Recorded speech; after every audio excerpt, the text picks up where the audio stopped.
चलो अच्छा, 12 तक हो गया था। 12 मंत्रों में हमने देखा था कि ये जो ब्रह्म है उनका क्या-क्या स्वरूप है, किस-किस रूपों में हमें दिखाई देते हैं। ठीक है? चलो 12 के बाद 13वां नंबर, चलो निधि पढ़ो इसको। हाँ, निधि। नित्यो नित्यमाना चेतन अचेतनस्य अचेतनाम हुँ, एको बहु हुँ, बहुनां यो विदधाति हुँ, कामान् तत्कारणं संख्या योग अयोग अधिगम्य हुँ। ज्ञात्वा देवं ममुच्यते सर्वपासे। पास है। हाँ, बच्चा मुझे बताओ कि इस कोटेशन में मंत्र में ऐसा कौन-सा चरण है या फिर ऐसा कौन-सा पद है जो आपने पहले भी पढ़ा है?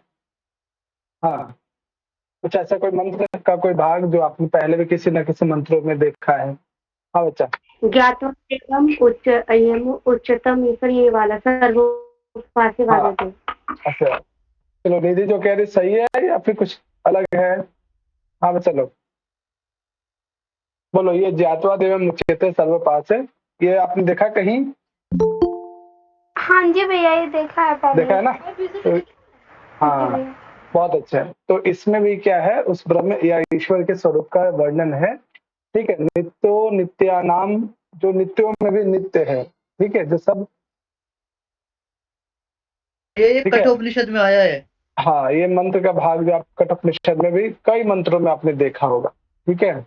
आगे देखो चेतन। इसमें भी तो हाँ, कुछ कह रहे हो? इसमें भी तो है उच्चतम वाला जो शब्द है। हाँ, क्षेत्रोपनिषद में भी है ये हाँ, मंत्र। हाँ, वही बोलता है। बिल्कुल, बिल्कुल। 1 मिनट बच्चा, मैं राइटिंग पैड ऐड कर लूँ।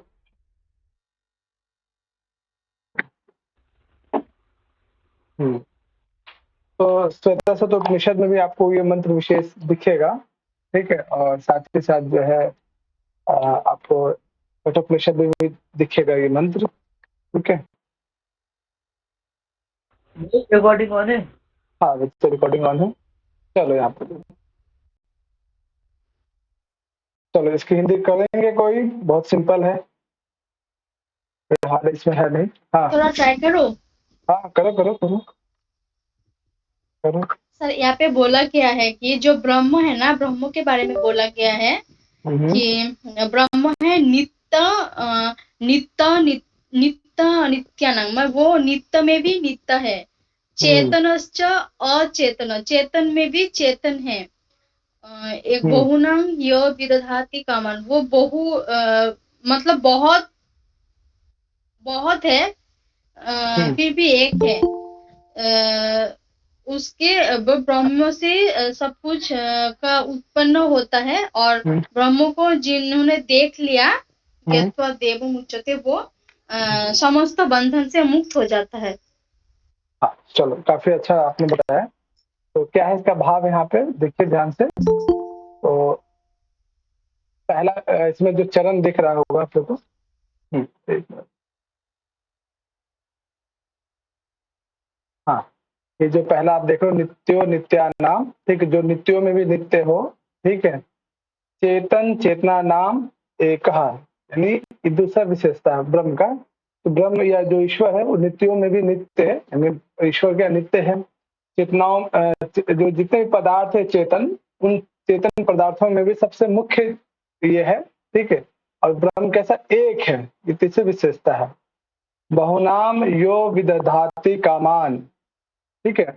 कामान या काम शब्द से क्या तात्पर्य है? हम्म, इच्छा बस करना सर। एक इच्छा, बहुत बढ़िया। ठीक है? और विदधाति मतलब पूर्ण करना, पूरा करना, जो सभी प्रकार की इच्छाओं को पूरा करता हो। ठीक है?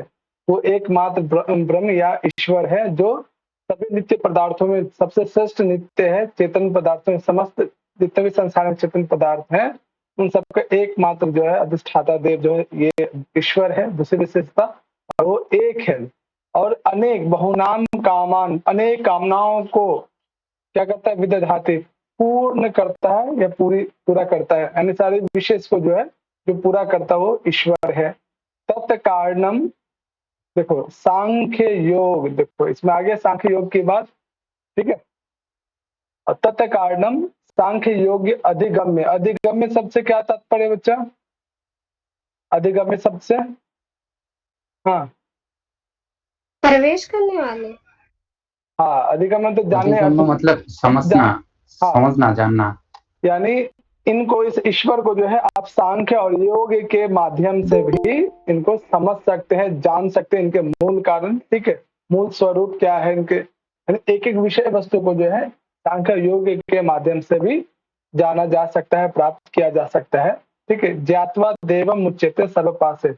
और जो लोग भी इनको जान लेता है या इनको समझ लेता है, इनके ज्ञान को प्राप्त कर लेता है, वो सभी प्रकार के बंधन से मुक्त हो जाता है, ठीक है। तो चारों चरण में ये चरण तो बहुत ही कॉमन है, कई मंत्रों में आपने देखा होगा, ठीक है, इसे तो याद रखिएगा ही। बाकी ऊपर के जो 3 चरण है ये भी, और इसमें देख सकते हो आप लोग सांख्य योग की बात की गई है, ठीक है बच्चा लोग, तो इसको ध्यान रखिएगा। और देवम पद से क्या तात्पर्य बच्चा? देवम पद से ब्रह्म। सर ब्रह्म के बारे में ब्रह्म, बोला था। हाँ, ब्रह्म या ईश्वर, बहुत अच्छा। हाँ, कोई समस्या पदों में कहीं भी? No sir. क्लियर है? चले आगे। हाँ जी भैया। हाँ देखो, इससे मिलता जुलता जो अगर आप 14 नंबर मंत्र देखोगे तो इससे मिलता जुलता भाव जो है ना, आपने किसी न किसी मंत्र में पढ़ा भी है, ठीक है। क्या स्वयं सूर्य प्रकाशित होता है? क्या स्वयं चंद्र प्रकाशित होता है? क्या स्वयं बिजली चमकती है क्या? या स्वयं अग्नि? यही होता है।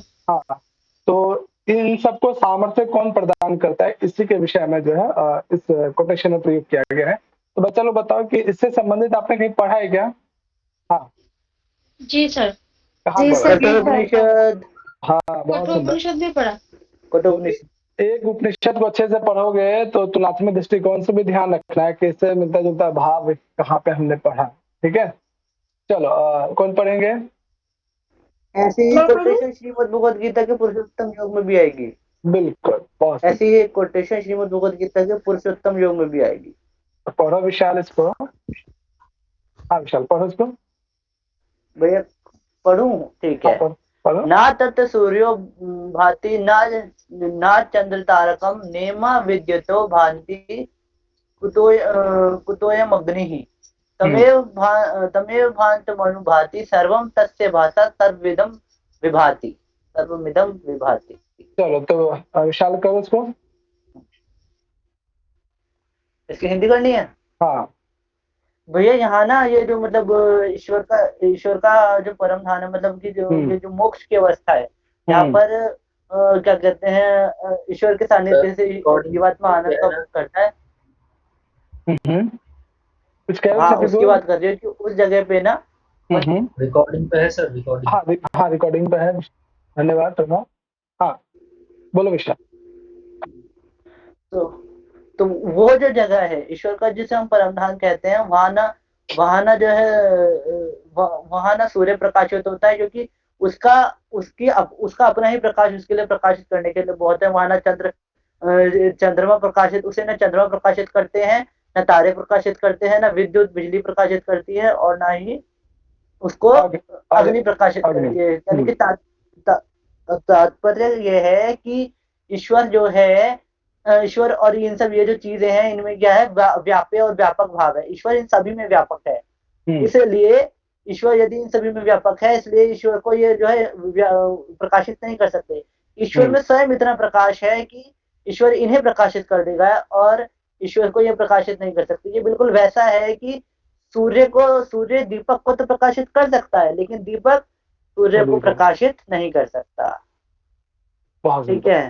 तो यहाँ पे यही है कि जो कुछ भी भास्वर है, मतलब जो कुछ भी है इन संसार में, जो कुछ भी प्रकाशमान है, ठीक है, उसी की ज्योति से प्रकाशित है, ठीक है। जितने भी मतलब पदार्थ में प्रकाश है ना, पदार्थ में जितने जो भी प्रकाशित पदार्थ होते हैं, वो सब जो है ईश्वर की ही प्रकाशित से वो है। यहाँ पे श्रीमद् भगवद गीता में भी कोटेशन आई है, उसका भाव मैं बता रहा हूँ, मुझे कोटेशन याद नहीं है। उसमें भगवान श्री कृष्ण ने कहा है कि इन संसार में जो भी तेज युक्त वस्तुएं हैं, जो भी प्रकाशमान वस्तुएं हैं, उन सबको तुम मेरा अंश मानो।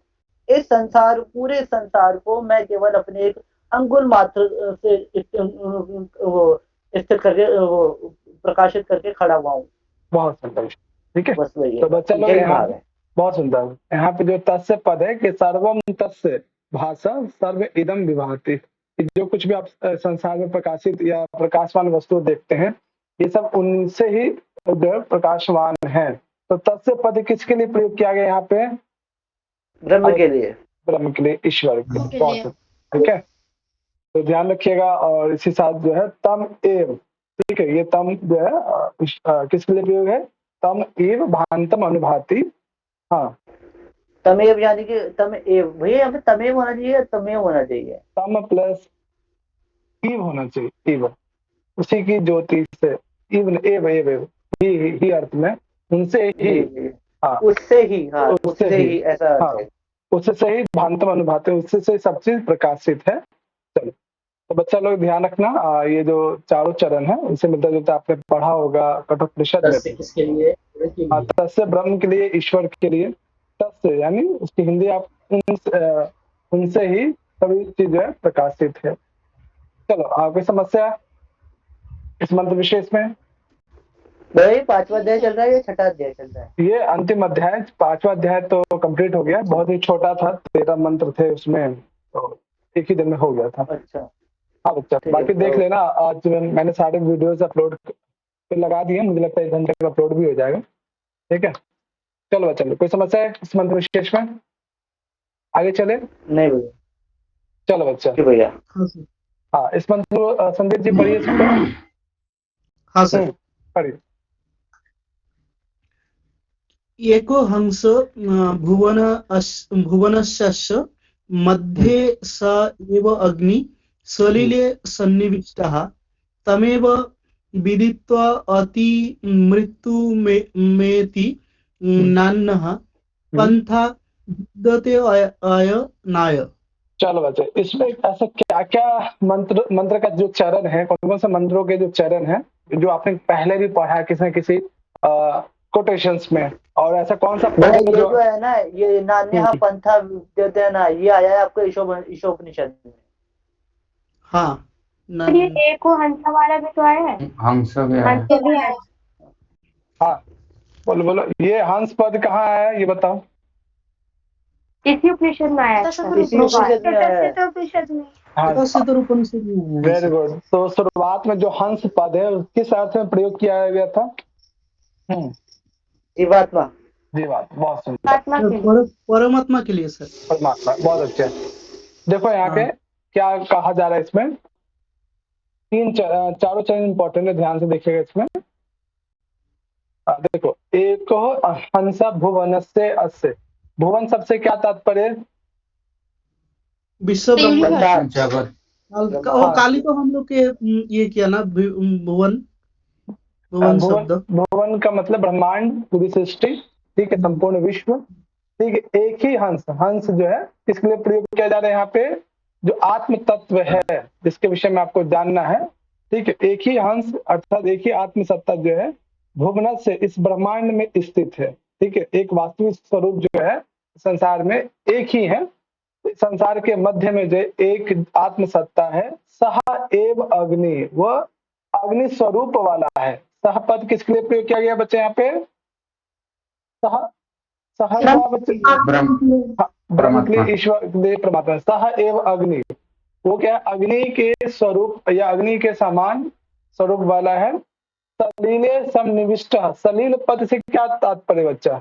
आप एक अच्छी शब्द है, हाँ, जल, पानी। ठीक है, जो जल के गहराइयों में समनिविष्ट स्थित है। आपने पढ़ा होगा हिरण्यगर्भ सूक्त वगैरह, कुछ आइडिया आ रहा है? वहां पे जल से ही संपूर्ण सृष्टि का जो है उत्पत्ति की बात की गई थी, याद है हिरण्यगर्भ सूक्त, है ना? उसमें भी आप देखेंगे कि जो तत्व की उत्पत्ति है वो उससे पूर्व जल में है, वो 2 भागों में विभक्त हो जाता है। ठीक है, तो एक यहाँ पे भी आभासित होता है कि हिरण्यगर्भ से संबंधित मंत्र विशेष का भी। तो ध्यान रखना है कि एक ही आत्म तत्व या एक ही ईश्वर या एक ही जीवात्मा जो है भुवन से संपूर्ण विश्व का जो है, संपूर्ण विश्व के मध्य में स्थित है। वो अग्नि स्वरूप वाला है और जल में स्थित है। ठीक है, तम एव विदित्वा, जो इनको जान लेता है, प्रति मृत्युम एति, वो क्या मृत्यु से परे हो जाता है, अर्थात मोक्ष इत्यादि या आत्म तत्व को प्राप्त कर लेता है। न अन्य पंथा विद्यते अनाय, और इसके अतिरिक्त कोई दूसरा रास्ता नहीं है। अर्थात अगर आपको मोक्ष की प्राप्ति है या मोक्ष की प्राप्ति की इच्छा है आपके पास, तो आपको इस आत्म तत्व के रहस्य को जानना ही चाहिए। बच्चा लोग, ये जो मंत्र है क्या कठोपनिषद में प्राप्त है, ये वाला चरण शायद आ रहा है? हाँ भैया प्राप्त है ना? कठोपनिषद तो आप लोग बोला नहीं, आपने कहा कि सिर्फ इसी उपनिषद में है या फिर ईशावास्योपनिषद में आपने कहा। ठीक है, तो ध्यान रखिएगा वहां पे भी है। चलो बच्चे, कोई समस्या? तो एक ईशावास्योपनिषद में भी है। हाँ बिल्कुल, वहां भी है, कठोपनिषद में भी, यहाँ भी है। ठीक है, चलो बच्चा, क्लियर है यहाँ तक? कोई? हाँ बच्चा, ये बता दो, तम पद किसके लिए? तम या और सह पद ब्रह्म के लिए, ईश्वर के लिए। बहुत सुन। चलो अगला मंत्र देखो यहाँ पे। हाँ बच्चा, प्रभात पढ़ो इसको। सा विश्वविदात्म योनित्य कालकारो गुणी सर्वविद्या प्रधान क्षेत्र ज्ञापतिर गुणेशा संसार मोक्ष स्थिति बद्ध हेतु। हाँ देखो, ये जो मंत्र विशेष देख रहे हैं, इसमें ईश्वर का जो है लक्षण दिया गया, स्वरूप दिया गया, विशेषताओं का जो है यहाँ पे आप बहुत शब्द विशेष पहले भी देखे होंगे। जैसे इसमें कौन कौन सा ऐसा शब्द जो आपने पहले भी मंत्रों में कहीं ना कहीं देखा है बच्चा, और अभी शायद कल के क्लास में आपने पढ़ा भी है ये शब्द विशेष? बताओ बच्चा, कौन सा शब्द विशेष है जो आपने पहले भी देखा है? शब्द विशेष करके भी आप बोल सकते हो। ये कलाकारों। हाँ, कलाकार है या कालकार है? कलाकार था।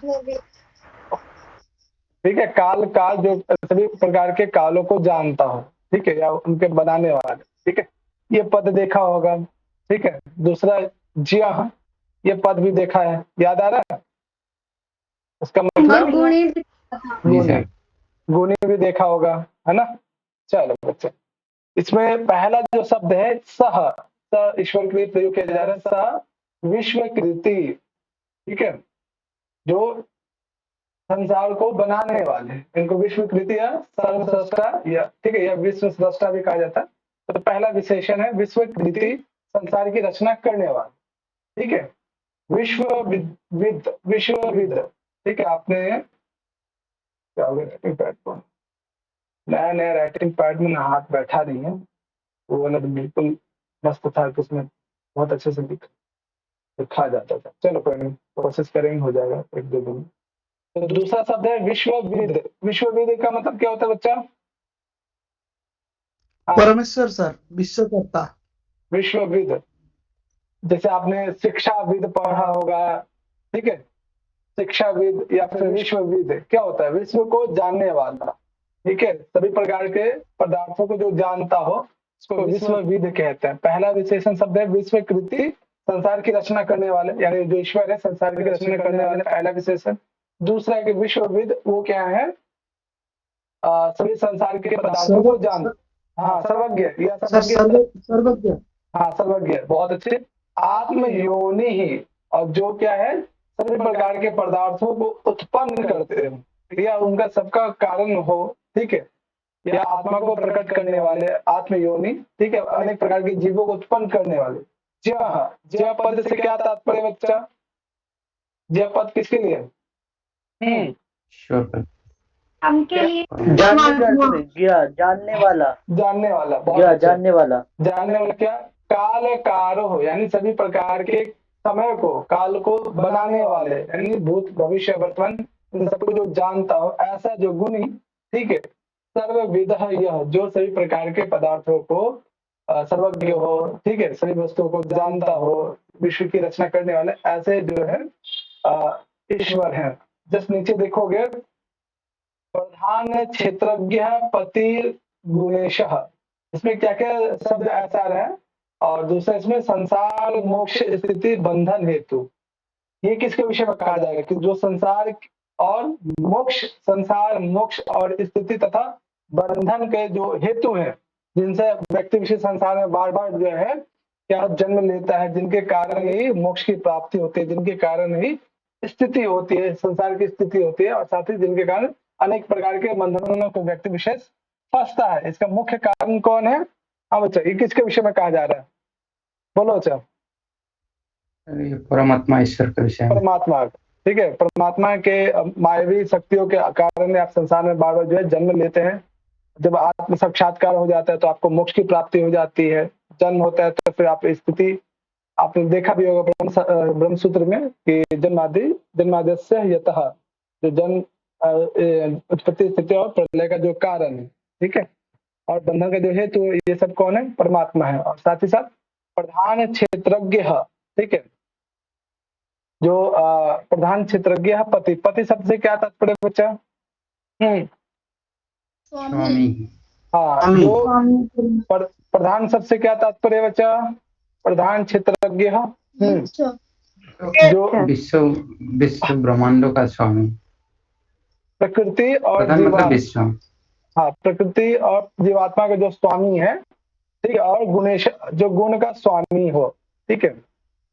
गुणेश यानी जो गुण के स्वामी है, वो कैसे हैं? वो संसार मोक्ष स्थिति और बंधन के हेतु भी कहे गए हैं। इस कोटेशन में सारे शब्द, ठीक है, सर्वनाम पदों को छोड़ दिया जाए, सह और यह, ठीक है, जितने भी शब्द आप देख रहे हैं वो सभी जो है ईश्वर के विशेषण शब्द है। विश्वकृति अर्थात विश्व की रचना करने वाले, विश्वविद जो सभी प्रकार के पदार्थों को जानते हो, आत्मयोनि अनेक प्रकार के प्राणियों को उत्पन्न करने वाले, ज्ञ ज्ञानी, कालकार यानी जो सभी प्रकार के कालों को जानते हो, गुणी सर्वविद जो सभी प्रकार के पदार्थों को जानते हो, प्रधान क्षेत्रज्ञ जो जीवात्मा परमात्मा का मुख्य कारण हो, ठीक है, गुणेशा जो सभी 3 प्रकार के गुणों के स्वामी हो, और वो कैसे हैं? वो संसार के मोक्ष स्थिति और बंधन के कारण माने जाते। तो सा पद और यह पद से किसके लिए प्रयोग किया जाता है? चलो हाँ बताओ। ब्रह्म के लिए। ब्रह्म के लिए, ईश्वर के लिए। बहुत सुंदर। हाँ, कोई समस्या? इसमें जो लास्ट वाला है ना बच्चा, ध्यान रखिएगा, लास्ट वाला जो चरण देख रहे हो ना, संसार मोक्ष स्थिति बंधन हेतु, ये इंपॉर्टेंट है, तो ध्यान रखिएगा। इसमें ये कोटेशन दे के पूछा जाएगा कि किसके लिए प्रयोग किया जा रहा है, ठीक है, ध्यान रखिएगा। चलो आगे चले। जी भैया। किसके लिए प्रयोग किया जा रहा है संसार में? हाँ बताओ प्रभात, कि इनके कारण आप जो है या फिर कोई भी व्यक्ति विशेष बार बार संसार में जन्म लेता है, उन्हें मोक्ष की प्राप्ति हो सकती है, और वो उसकी स्थिति संसार में वो रह सकता है, और या फिर वो बंधन में फंसा रहता है। किसके कारण? किसके मायावी जालों के कारण या किसकी मायावी शक्ति के कारण कोई व्यक्ति बार बार इस संसार में जन्म लेता है? बताओ, या किसके ज्ञान के पश्चात इस व्यक्ति विशेष को मोक्ष की प्राप्ति हो सकती है? मोक्ष का कारण कौन है? बताओ प्रभात। ईश्वर। जब ब्रह्म को चाहते हैं तब मोक्ष मिलता है। हाँ, तो ये कोटेशन जो है ईश्वर के लिए प्रयोग किया जा रहा है। ओके प्रभात, क्लियर है? जी जी, ठीक है, चलो अब ध्यान रखना। अच्छा, यहाँ पे प्रश्न बन सकता है। चलो कौन पढ़ेंगे? दीपिका पढ़ोगे? सा तन्मयो हामृत ईश संस्था ज्ञा सर्वगो भुवनस्य अस्य गोप्ता यः ईशे अस्य जगतो नित्यमेव न अन्यो हेतुर्विद्यत ईशनाय। चलो बहुत सुंदर दीपिका। देखो यहाँ पे कोई ऐसा कोई शब्द विशेष जो ब्रह्म के या ईश्वर के विशेषण शब्दों के रूप में प्रयोग किया गया हो? इस मंत्र विशेष को देखकर लग रहा है आपको शब्द सर, शब्द विशेषण विशेषण शब्द, सह विशेषण शब्द होगा, ये सर्वनाम पद है इसका। गोप्ता है तो गोप्ता है इसका। हाँ, एक तो गोप्ता, बहुत बढ़िया। एक आगे आगे बताओ। अमृत है। बहुत बढ़िया। आगे अमृत। आगे अमृत। अमृत, ओके, वेरी गुड। आगे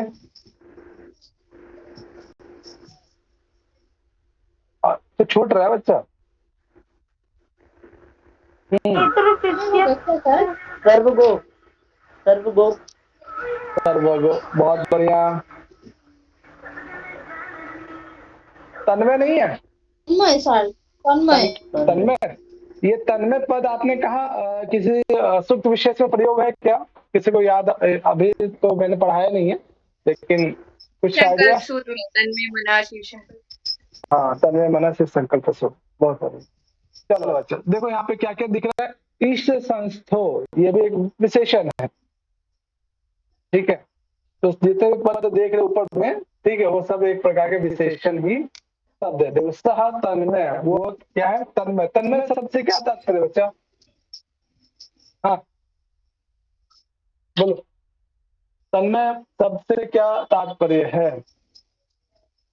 सर तन्मय का मतलब होता है मन को। तत् मन को, यहाँ पे क्या है? इसका मतलब है तन्मय। हाँ बोलो बोलो। तन्मय यहाँ पे तन्मय जो है ये उसके लय के, मतलब लीन है उसके तन्मय अर्थ में मतलब प्रयोग हुआ है। शुद्ध स्वरूप वाले, विशुद्ध, ठीक है, उनमें किसी प्रकार का कोई उपाधि रहित है, ठीक है, उनको उत्पन्न करने वाला कोई नहीं, इसलिए हमें विशुद्ध स्वरूप वाला, ठीक है, विशुद्ध स्वरूप, ठीक है। पहला है तनसा तन्मय। क्वेश्चन है। हाँ बोलो बच्चा। यहाँ जो तन्मय में मयट प्रत्यय हुआ है, हाँ, मयट प्रत्यय किस अर्थ में हुआ है? यहाँ पे प्राचुर्य अर्थ में कह सकते हैं, क्योंकि आपने ब्रह्म सूत्र में भी पढ़ा होगा कि जितने भी मयट प्रत्यय है, ये जो ब्रह्म के लिए ईश्वर में प्रयोग होता है, तो विकार अर्थ में प्रयोग नहीं होता है, ठीक है, प्राचुर्य अर्थ में। तो ब्रह्म या ईश्वर किसी का विकार तो है नहीं, ठीक है, तो मयट प्रत्यय का प्रयोग दो अर्थों में होता है व्याकरण के दृष्टिकोण से, प्राचुर्य अर्थ में भी, विकार अर्थ में। तो यहाँ पे जो है प्राचुर्य अर्थ में। बहुत सुंदर विचार कि चलो ब्रह्म सूत्र पढ़ने से कुछ तो आइडिया है आपको। चलो अच्छा, नहीं, मुझे पहले ही पता चल गया था वहाँ पे मयट प्रत्यय है, मैंने तन्मय शब्द पढ़ रखा है कैसे बनता है। चलो बहुत बढ़िया। तो जो जिनका स्वरूप जो है शुद्ध हो, ही अमृत है, ठीक है, यानी अमृत स्वरूप वाला ईश संस्थो। हाँ बच्चा, जितने भी आप संसार में आप चीजें देख रहे हैं, वस्तु देख रहे हैं, सब पे शासन करने वाले, ठीक है, जो सब चीज जो है इनसे ही नियंत्रित होता है, या जो सभी प्रकार के वस्तुओं को, पदार्थों को, प्राणियों को नियंत्रित करता हो। जी हाँ, ज्ञानी सर्वगो, इसका क्या मतलब होता है बच्चा? पांचवा जो विशेषण है, सर्वगो या सर्वज्ञ। हाँ, जो सबको जानता है, सब कुछ का ज्ञान है। उसको तो सर्वज्ञ कहते हैं, लेकिन यहाँ पे सर्वज्ञ भैया सर्वगो का अर्थ है सर्वत्र गया हुआ, मतलब कि हर जगह जो है विद्यमान है। हाँ, जिसकी सत्ता हर जगह है, ठीक है, ठीक है, यानी ये जो है सर्वगो, यानी जिसकी सत्ता हर जगह सर्वत्र विद्यमान रहने वाला, भुवनस्य अस्य गोप्ता, जो इस पूरे संसार के, ब्रह्मांड के जो रक्षक है, ठीक है। गोप्ता शब्द आपने पहले भी पढ़ा है, रक्षक, ठीक है, यानी यहाँ पे क्या क्या विशेषण शब्द मिला? जो शुद्ध स्वरूप वाला हो, जो अमृत स्वरूप वाला हो, जो सभी प्रकार के पदार्थों को नियंत्रित करता हो, जो गुणी हो, जो सर्वत्र विद्यमान हो और संपूर्ण संसार के रक्षक हो, ठीक है।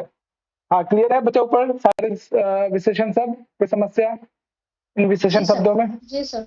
यह ईशे शब्द से किस अर्थ में प्रयोग किया जाता है? क्या अर्थ है ईशे का मतलब? ईश्वर, इक्षण करना मतलब कि नियमन करना, हाँ, मतलब कि शासन करना, नियंत्रित करना। या ईशे अस्य जगतो, ये जो सारा संसार आप देख रहे हो, इनको कौन नियंत्रित करता है? इन पे कौन शासन करता है? यह कौन करता है? यह का ब्रह्म या ईश्वर। ईश्वर के कारण ही सारा संसार जो है गतिमान है, ठीक है। नित्यम एव, यानी नित्य रूप से जो है सिर्फ और सिर्फ ये ईश्वर या ब्रह्म ही जो है संपूर्ण संसार को जो है संचालित कर सकते हैं, ठीक है, या उनका शासन कर सकते हैं। ना अन्यो हेतु विद्यत इष्णा, इनके अतिरिक्त कोई दूसरा जो है इन सभी संसार का या फिर इन सभी चीजों का कारण नहीं बन सकता। अर्थात ईश्वर ही है जो संपूर्ण संसार के जो है ज्ञाता है, या संपूर्ण संसार के जो है स्वामी माने गए। इनके अतिरिक्त कोई दूसरा जो है इस संसार पे शासन नहीं कर सकता या नियंत्रित नहीं कर सकता। ठीक है बच्चा? हाँ, समझ में आया? कोई समस्या इस मंत्र विशेष में? जी सर, क्लियर। है ना? चलो बच्चा, तो ये चरण भी ध्यान रखना, लास्ट वाला चरण भी, ठीक है। ये चारों चरण इंपॉर्टेंट है इसमें। चलो आगे चलते हैं। हाँ संगीता पढ़ोगे? जी भैया। हाँ पढ़ लो, पढ़ो। यो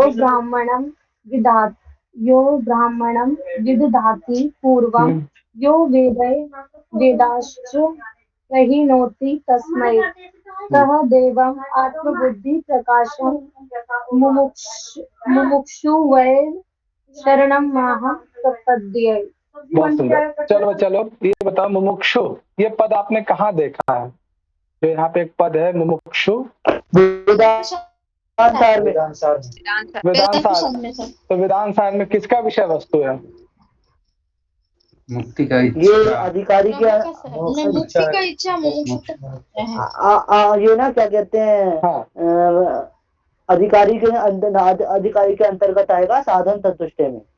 पहले आएगा अनुबंध चतुष्टय, अनुबंध चतुष्टय में आएगा अधिकारी, अधिकारी में आएगा साधन चतुष्टय। साधन चतुष्टय का सबसे अंतिम सोपान है। बहुत सुंदर, ठीक है, बहुत बढ़िया। तो देखो यहाँ पे क्या है, आपने पढ़ा होगा सूक्तों में कि ब्रह्म के उसी ब्रह्म से सभी देवताओं की भी उत्पत्ति हुई थी। ऐसा आपने सुना है कहीं या पढ़ा भी है? मैंने पढ़ाया भी आप लोग को कि देवता भी इनके बाद ही उत्पन्न हुए हैं, ऐसे भाव आपने पढ़ा भी होगा। हाँ देखो बच्चे, यहाँ पे क्या कहा जा रहा है कि यह बताया था ना। हाँ देखो, यह ब्रह्मांडम, ठीक है, विदधाति पूर्वम, ये पहला चरण है इसमें। यानी इसी ईश्वर से या ब्रह्म से जो है ब्रह्मा विद्य सबसे पहले, पूर्वम मतलब सबसे पहले, विदधाति मतलब उत्पन्न होना। ओके, तो सबसे सृष्टि के पूर्व जो है सबसे पहले जो है इनसे जो है ब्रह्मा उत्पन्न हुए थे। यो वे वेदांश प्रहिणोति तस्मै। वेदांत या जो वेद शब्द है किस अर्थ में है? शब्द रूप में है या धातु रूप में है?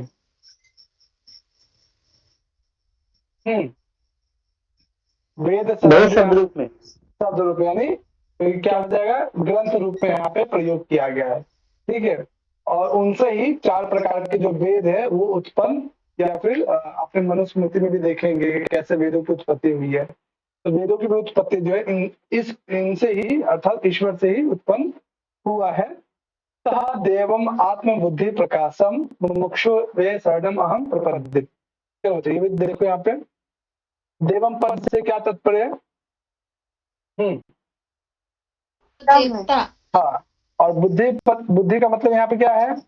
ज्ञान अर्थ में है या फिर इंद्रिय अर्थ में? इनसे ही, ठीक है, यानी ईश्वर की कृपा से आत्म तत्व और ज्ञान, आत्म तत्व और बुद्धि प्रकाशित होता है। यानी ज्ञान अर्थ में आपने पढ़ा भी होगा, बुद्धि जो है ज्ञान अर्थ में प्रयोग किया गया है। मुमुक्षु वे शरणम अहम प्रपद्यते, इसलिए मैं इनसे ही जो है मुमुक्षु मोक्ष की कामना चाहता हूँ, इसलिए अहम शरणम प्रपद्यते, इसलिए मैं उनके शरण में जाता हूँ। तो अहम पद किसके लिए प्रयोग है बच्चा? हाँ, अहम पद से ब्रह्म के लिए, ब्रह्म के लिए अहम पद है। हम सब इधर जीवात्मा के लिए होगा। हाँ, हम सभी के लिए, प्राणियों के लिए, ठीक है, कि मोक्ष की इच्छा के लिए जो है, मोक्ष की प्राप्ति के लिए जो है, हम सभी जो है उस ईश्वर के शरण में जाते हैं, ताकि हमें जो है आत्म तत्व का ज्ञान हो सके, ठीक है। इसलिए जो हम सभी लोग जो है इस ईश्वर की शरण में जाते हैं, ठीक है। इनके द्वारा ही सभी प्रकार के वेदों की उत्पत्ति हुई। ब्रह्मा भी जो है सबसे पहले उनसे ही उत्पन्न हुए थे, ये भाव यहाँ पे। तो लास्ट वाला जो चरण है ना, लास्ट वाला विशेष रूप से ध्यान रखिएगा, इनसे ही जो है मोक्ष की कामना हेतु ही हम लोग जो है इनके शरण में आते हैं या जाते हैं, ठीक है। ये काफी इंपॉर्टेंट है बच्चों। चलो, कोई समस्या इस मंत्र विशेष में? हाँ बच्चा, क्लियर है? है ना? जी सर। अगला देखो यहाँ पे, हाँ बच्चा, पीला पढ़ो इसको।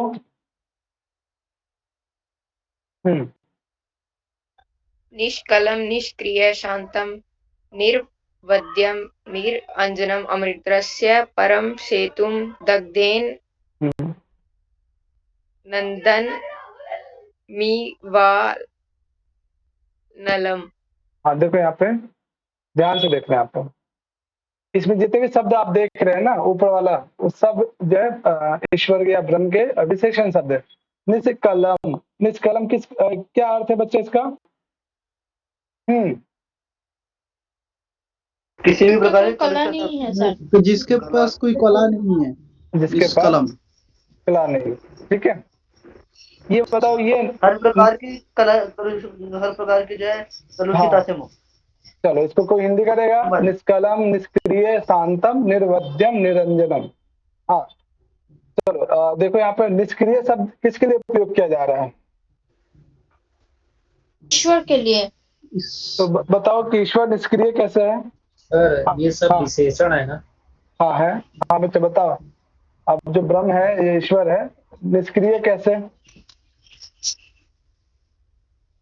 ये सांख्य कारिका में जो पढ़ा था उसकी तरह भी आत्मा आत्मा इसमें आती है तब वो इसमें रिएक्शन होती है, मतलब आत्मा में वो रिएक्शन होती है, तब वो क्रियाशील होके तब वो इंसानी योनि में परिवर्तित होता है उसका रूप। लेकिन ईश्वर वैसे के वैसे अवस्था में बना रहता है, और जो एक्टिविटी आती है वो तो आत्मा के अंदर आती है, लेकिन नहीं, हाँ एक्टिविटी आत्मा के अंदर तब आती है जो माया रूप में आ जाता है, इंसानी रूप में परिवर्तित होकर। लेकिन ईश्वर का जो अंश है वो तो वैसे का वैसे ही उसमें चला जाता है, जो ओके मैं समझता हूँ।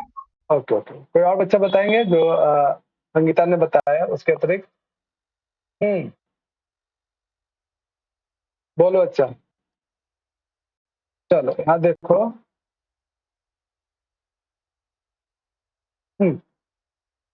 निर्वध्यम मतलब निर्दोष, और निरंजनम मतलब निर्लेप।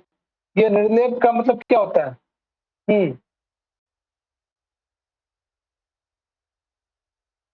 हाँ,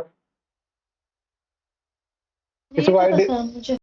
हाँ देखो, आपने पढ़ा होगा ईशावास्योपनिषद वगैरह में, ठीक है। किसी भी या फिर इसमें भी पढ़ा होगा कि शरीर और इंद्रियों से रहित है, ठीक है। निरंजनम निर्लेप मतलब उनमें किसी प्रकार का कोई शरीर या इंद्रिय इत्यादि नहीं है, ठीक है। निर्वध्यम, निर्वध्यम कहते हैं निर्दोष, उनमें किसी प्रकार के जो दोष दिखाई नहीं देता। जैसे सामान्य जनों में अनेक प्रकार के दोष दिखाई देते हैं, वैसे बिल्कुल भी इस ब्रह्म में या ईश्वर में बिल्कुल भी नहीं है। और उनका स्वरूप जो है शांत स्वरूप, निष्क्रिय शांत स्वरूप वाले हैं। और निष्कलम मतलब कला रहित है, उनमें किसी प्रकार की कोई कला नहीं है। अमृत से परम सेतु, सेतु अर्थ का मतलब क्या है बच्चा? कारण, सेतु, हाँ कारण, ठीक है। अर्थात अमृत प्राप्त करने का जो साधन है या जो सेतु है वो कौन है? वो ब्रह्म है या ईश्वर है, ठीक है। अमृत से परम सेतु, ये अगर इतना ही दे दिया जाए तो क्या लिखोगे बच्चा लोग? जो अमृत प्राप्त करने का, मोक्ष प्राप्ति का जो साधन हो, जो सेतु है, वो कौन है? हाँ ब्रह्म है या, हाँ ब्रह्म या ईश्वर। आगे देखो, दग्धेन ईंधनम एव अनलम। ये आपने दग्धेन ईंधन, ईंधन इससे संबंधित कहीं पढ़ा आपने? ईंधन या फिर अग्नि, इस तरह से किसी दर्शन में? कठोपनिषद में था। कठोपनिषद में था। और कहीं? अग्नि और क्षेत्रोपनिषद में भी आया है। ओके, हाँ आया है। और कहीं? ईंधन पद, ईंधन पद। चलो एक क्वेश्चन आप सबसे है,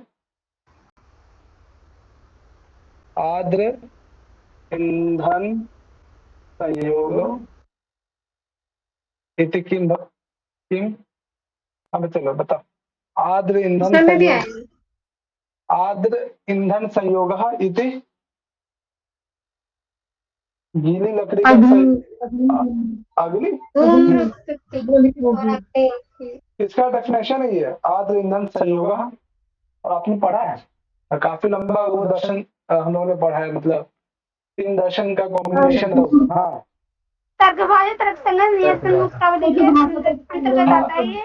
हाँ, किसका लक्षण है? जल्दी बताओ। ये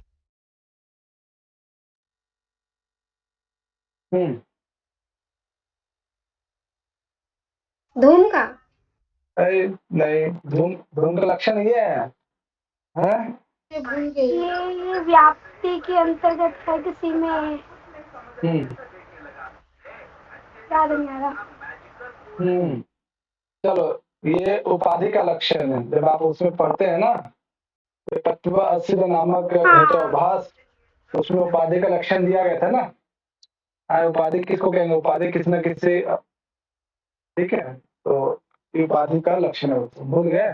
चलो देखो यहाँ पे दग्धेन ईंधनम इव अननम, यानी जैसे जलता हुआ लकड़ी में कोई लकड़ी जल रही है, ठीक है, जैसे अग्नि समाप्त हो जाता है, जब पूरी तरह से जल जाता है तो उसमें किसी प्रकार का कोई अंश बचता है बच्चा? बताओ, कुछ नहीं होता है ना। जिस प्रकार से जलते हुए जो अग्नि है या लकड़ी है बिल्कुल शांत हो जाता है जलने के पश्चात, जब पूरी तरीके से कोई लकड़ी या कुछ ऐसी कोई वस्तु पूरी तरह से जल जाती है तो बिल्कुल निर्विकार हो जाता है, उसमें कोई गुण नहीं होता है, एकदम बिल्कुल राख हो जाता है, एकदम शांत हो जाता है। तो उसी अग्नि के समान ये ईश्वर है, एकदम बिल्कुल शांत स्वरूप वाले, ठीक है, अमृत स्वरूप वाले, कला रहित, निष्क्रिय, ठीक है बच्चा। तो ये नीचे वाले जो कोटेशन देख रहे हो बहुत इंपॉर्टेंट है बच्चा। ऊपर तो है ही विशेषण शब्द, विशेषण शब्द को तो आपने कई बार देखा भी होगा। निर्वध्यम का मतलब है दोष रहित, और निरंजन का मतलब लेप रहित, यानी कर्मों से रहित, कर्म रहित, ठीक है, या रहित अर्थ में भी, ठीक है, यानी शरीर रहित, इंद्रिय रहित, ये सभी इसके अर्थ है। हाँ बच्चा, कोई समस्या? नीचे वाला विशेष रूप से ध्यान रखने दो। अमृत की प्राप्ति का जो साधन हो, जिसके माध्यम से मोक्ष की प्राप्ति हो सकता है, उनका जो सेतु वो कौन है? ईश्वर है, जो जलते हुए अग्नि के समान, जिस अग्नि या ईंधन की जो है अग्नि जो शांत हो गई हो, ऐसे स्वरूप वाले जो है ये ईश्वर है, ये ब्रह्म है। हाँ बच्चा, कोई समस्या इसमें? हाँ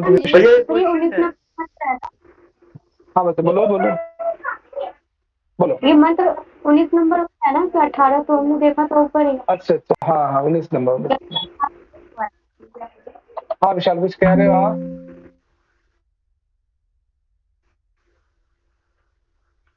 भैया हाँ, ये क्वेश्चन है मेरा यहाँ पर। हाँ, आपके यहाँ पे ईश्वर के लिए निष्क्रिय विशेषण क्यों प्रयोग किया गया है? हाँ मैं भी वही सोच रहा हूँ कि निष्क्रिय तो होता नहीं है, लेकिन मुझे लगता है कुछ होगा इसका पद विशेष। देखता हूँ, ठीक है। निष्क्रिय पद तो वैसे ईश्वर के तो होता नहीं है, हो सकता है किसी और अर्थ में हो, ठीक है। चलो मैं देखता हूँ उसको। ठीक है भैया। ठीक।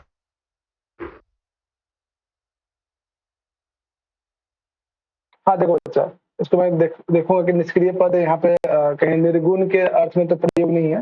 देखूंगा इसको भाष्य में क्या है।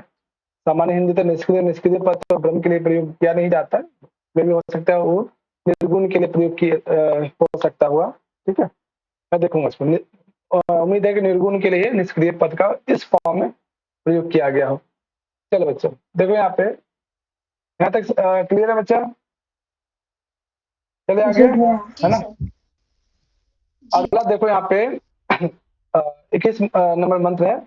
इसमें एक छोटा सा पैराग्राफ इंपॉर्टेंट था, जहाँ पे श्वेता श्वेतरो नामक जो ऋषि है उनका नाम आता है 21 नंबर मंत्र में, ठीक है। चलो सब बिल्कुल पढ़ोगे? हाँ जी सर। हाँ पढ़ो उसको। तपः प्रभावात् देवो प्रसादस्य ब्रह्म सितस्तरो अथ विद्वान।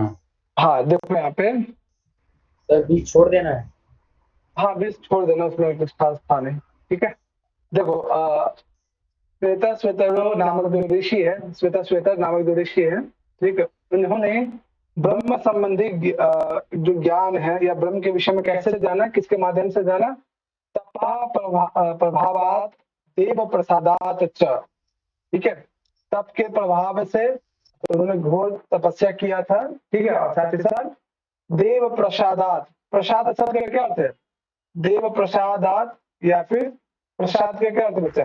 कृपा कृपा कृपा। हाँ ईश्वर, हाँ ईश्वर के प्रति उन्होंने सच्ची तपस्या। यहाँ पे पंचविभक्ति है। हाँ बहुत बड़े, ठीक है। यानी तप और ईश्वर की हो गई, तो अर्थ हो जाएगा ईश्वर की कृपा से।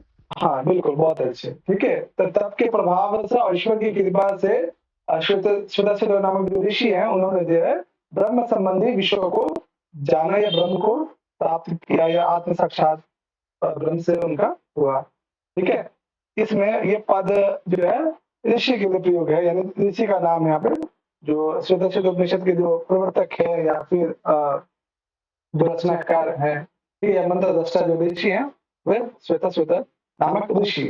ठीक है बच्चे, तो इसमें ध्यान रखना कि छठे अध्याय में जाकर श्वेताश्वतर नामक जो ऋषि हैं, इनके जो प्रवर्तक है, इनका नाम यहाँ पे हमें मिलता है।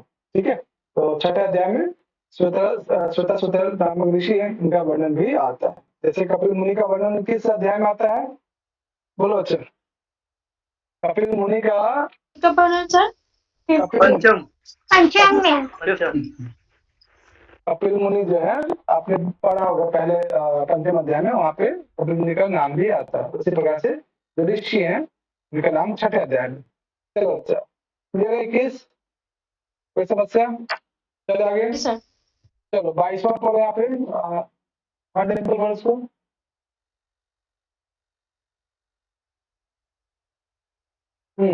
वेदांते परमं गुणां पुरा कल्पे प्रचोदितं ना प्रशांताय दातव्यम ना पुत्राय शिष्याय वा पुनः। चलो इसमें क्या है कि ये कहा जा रहा है कि ये जो गुण ज्ञान है, ठीक है, ये ब्रह्म संबंधी आत्म संबंधी जो ज्ञान है, ठीक है, सबसे पहले कहाँ पे वर्णन हमें प्राप्त होता है या किस रूप में हमें दिखाई देता है, और दूसरा है कि ये जो ज्ञान किसे नहीं देना चाहिए। ठीक है, उसके विषय में जैसे आपने पढ़ा होगा कि निरुक्त का ज्ञान किसे नहीं देना चाहिए, याद आ रहा है? दूसरे अध्याय में आपने पढ़ा होगा सर, अव्याकरण को नहीं देना चाहिए, व्याकरण को नहीं देना चाहिए, और 2-3 पद था वहां पे, वो पद विशेष याद है जो देखो यहाँ पे देख लेना, कोटेशन 3 शब्द है वहां पे, तीनों शब्द इंपॉर्टेंट है। ठीक है, जो देखो एक हाँ बच्चा, पूरा कल्पे प्राचीन काल में, ठीक है, वेदांते परमम गुह्यम, यानी वेदांत संबंधी जो ज्ञान है, ठीक है, या फिर ईश्वर संबंधी जो ज्ञान है, गुह्य परम गुह्यम जो श्रेष्ठ ज्ञान है, ठीक है, उपनिषदों में जो है प्रचोदितम, यानी सबसे अधिक जो है या सबसे पहले जो है आदि काल में जो है या प्राचीन कल्प में जो है सबसे पहले जो है वेदांत में जो है या फिर उपनिषदों में जो है परम या श्रेष्ठ ज्ञान जो है, श्रेष्ठ ज्ञान का वर्णन प्राप्त होता है या फिर उपलब्ध होता है। ठीक है, और ये श्रेष्ठ ज्ञान किसे नहीं देना चाहिए? न प्रशांताय दातव्यम, जिसका जो चित्त है शांत नहीं है, ठीक है, उसको तो बिल्कुल नहीं देना चाहिए। ये इस वेदांत दर्शन या वेदांत ज्ञान या उपनिषदों का जो सार है, इसे बिल्कुल नहीं देना चाहिए। न पुत्राय अशिष्याय व पुनः, ठीक है, या फिर जिसका कोई शिष्य ना हो, ठीक है, या जिसका कोई पुत्र भी ना हो, ऐसे व्यक्ति को जो है इस वेदांत ज्ञान का जो है अधिकारी वो बन नहीं सकता। ऐसे लोगों को जो है जिनका कोई पुत्र ना हो, जिनका कोई शिष्य ना हो, जिनका चित्त शांत ना हो, ऐसे व्यक्ति विशेष को जो है इस वेदांत ज्ञान को जो है या वेदांत रूपी जो ज्ञान है या ब्रह्म रूपी जो ज्ञान है या उपनिषदों का जो ज्ञान है, ऐसे व्यक्ति विशेष को देना नहीं चाहिए। ठीक है, तो इसी प्रकार से आपने निरुक्त में भी देखा होगा, तो निरुक्त वाला कोटेशन भी जो 3 शब्द है वहां पे, 3 शब्दों को देख लीजिएगा, याद कर लीजिएगा। क्लियर है बच्चा? कोई समस्या क्लियर है भैया? है ना? तो बच्चा एक बात बताओ जी, प्रशांताय इस तरह से संबंधित कहीं आपने पढ़ा है? न पद को हटा दिया जाए, प्रशांताय चित्ताय ऐसे करके। अप्रहीन दोषा, हाँ, तो कोटेशन क्या है? ये वेदांत सार में आया है, उपदेश सहस्त्र की कोटेशन है, वहाँ पे अधिकारी के जो गुणों का ना संक्षेप में निरूपण किया है। हाँ, बहुत सुंदर। ठीक है, तो गुण चेष्टा करके है, बहुत सुंदर। ठीक है, तो उसको भी याद कर लीजिएगा बच्चे लोग। ओके, क्लियर है यहाँ तक? अब आगे चले। जी भैया, अभी तो आप लोग कितने मंत्र बताए गए? लास्ट है, खत्म इसके बाद। ठीक है, चलो बच्चा लोग। सर आज मैं एक बार भी नहीं पढ़ी। अच्छा, एक बार भी नहीं पढ़े? कोई बात नहीं, चलो इसको कंप्लीट करो, फिर पढ़ना इसको। चलो बच्चा कौन पढ़ेंगे जो अभी एक बार भी नहीं पढ़ा हो, ऐसा कोई नहीं? सुजाता जी कह तो रही है। अच्छा सुजाता नहीं पढ़ी है, चलो सुजाता पढ़ लो। मैंने भी नहीं पढ़ा भैया। आधा आधा दोनों लोग पढ़ लो। नहीं अभी और मौका आएगा। चलो सुजाता पढ़ लो इसको। जी सर। यश देवे परा भक्तिर यथा देवे तथा गुरौ तस्य ते कथिता अर्थाः प्रकाशन्ते महात्मनः इति। हाँ यहाँ ये कहा जा रहा है कि जिसके वैसे व्यक्ति जिसे ईश्वर के प्रति भक्ति है और साथ ही साथ अपने गुरु के प्रति भी भक्ति है, ऐसे लोगों को ही ये ब्रह्म ज्ञान जो है प्राप्त होना चाहिए, या ऐसे लोगों को जब ये ब्रह्म ज्ञान प्राप्त होता है तो ऐसे लोग जो है क्या है इस ज्ञान को बहुत दूर तक लेके जाते हैं। ठीक है, इसी बात को यहाँ पे कहा जा रहा है कि यस्य देवा परा भक्ति यथा देव तथा गुरु। जो व्यक्ति जिस व्यक्ति विशेष को ईश्वर के प्रति भक्ति है और साथ ही साथ अपने गुरु के प्रति भी भक्ति है, ऐसे लोगों को ही यस्य देव इस ब्रह्म संबंधी जो ज्ञान है इनको जो है देना चाहिए। या ऐसे व्यक्ति को जब ब्रह्म ज्ञान प्राप्त होता है वो क्या करते हैं, तस्य एता कथिता ही अर्था प्रकाशन्ते, वो निश्चित रूप से जो है वो जो है संपूर्ण ज्ञान को अच्छे से प्रकाशित करते हैं, लोगों तक उस ज्ञान को फैलाते हैं, व्याप्त करते हैं। महात्मानः प्रकाशन्ते महात्मनम् इति। ठीक है, और ये जो ज्ञान है ऐसे महात्मा पुरुषों के लिए जो है ये जो ज्ञान है स्वयं प्रकाशित हो जाता है। जो ईश्वर के प्रति भक्ति रखता हो, अपने गुरु के प्रति भक्ति रखता हो, ऐसे जो महान आत्मा है ऐसे लोगों के लिए जो ब्रह्म ज्ञान है स्वतः प्रकाशित हो जाता है। और ऐसे लोग जब इस ब्रह्म ज्ञान को प्राप्त करते हैं तो निश्चित रूप से जो है उसका जो प्रयोजन है, उसका जो ज्ञान है निश्चित रूप से संपूर्ण संसार में वो प्रकाशित भी करते हैं। ठीक है बच्चा, तो ऊपर वाला और नीचे दोनों कोटेशन इंपॉर्टेंट है, याद रखिएगा। खास करके भक्त यस्य देव परा भक्ति यथा देवो तथा गुरु। ठीक है, ये क्लियर है बच्चा। इस तरह से जो है आपका फाइनली जो उपनिषद है कंप्लीट हो गया। काफी टाइम लगा, मुझे लगता है कि 15 दिन तो हुआ होगा इसका, क्या बच्चा 15 दिन तो लग ही गए होंगे इसमें, है ना? जी सर। तो चलो आप जो है उपनिषद मैं रहने दूंगा, आप जो है कुछ दिन आप लोग ग्रामर पढ़ लो अच्छे से। ठीक है, ये कामनी का स्पेशल डिमांड था कि उपनिषद जरूर पढ़ाइए, मुझे कुछ समझ में नहीं आता था क्या है। अब समझ में आया कामनी क्या है? जी